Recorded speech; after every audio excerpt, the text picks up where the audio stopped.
So in this video, we will see how this two-sided sign works. It is here after time. So in last video, we covered the time. So basically, if I take a planar and every mesh has two sides, one is that positive normal and then the second side, which is not visible here because this is not two-sided material now. So you need to make it two-sided. And if I take a color like a red and connect it here, now you can see this planar has two-sided, and if you want to access the other side, this is the node comes here. So like you want one side red, one side green, you can use that. Just take a lerp and connect this one here and take the other color, connect this here, and that's it. Now you can see it has two-sided, different color. Cool.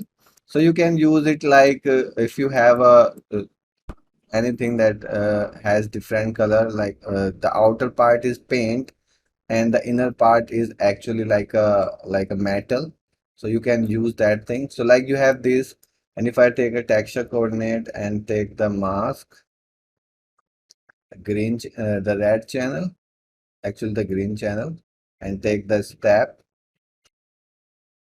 and here I make a step parameter.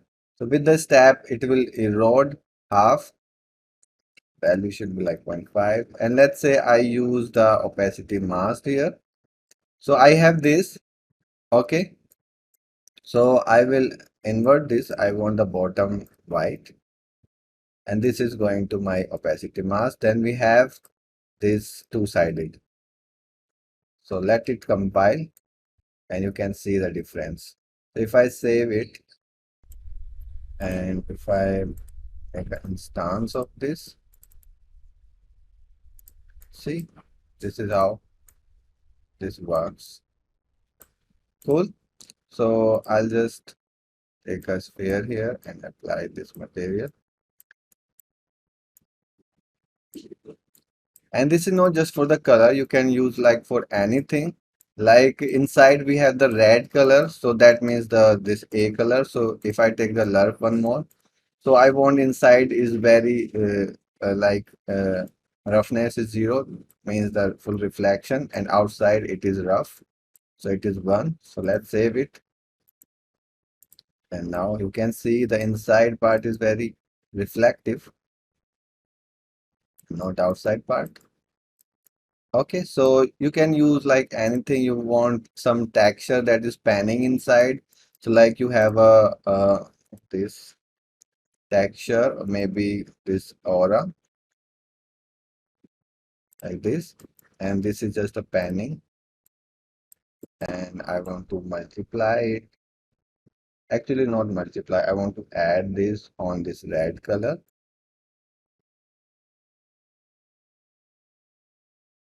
Okay, so hit save. So now you can see you have that thing.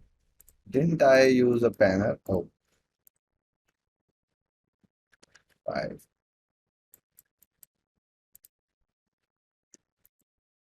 So now you can see inside you have something and outside it's totally different. So like you have this thing and you erode something, so there's different material and thing. So this is very useful in some cases. So you got the point how it works. So I have shown you some different ways. Like you have this thing, copy and paste, and I take the texture coordinate and take the mask and take the green. So basically the green is like this. So this is the black on the top and white on the bottom. And if I invert this, we have the black in the bottom and white on the top. So if I take the Lerp and connect this one here and this one here, so see the difference. Let me just actually use it here, actually in the emissive. I'll disconnect all these things. So stop this. So this is the top black, and when I'm changing the angle, the bottom is black. See? So that's how you can use it. It just gives you the axis of the both side of a planar of a face of any mesh, and then you can apply the different material or different maths on both sides. So that's it's two-sided design. Thanks for watching. Keep learning. Bye.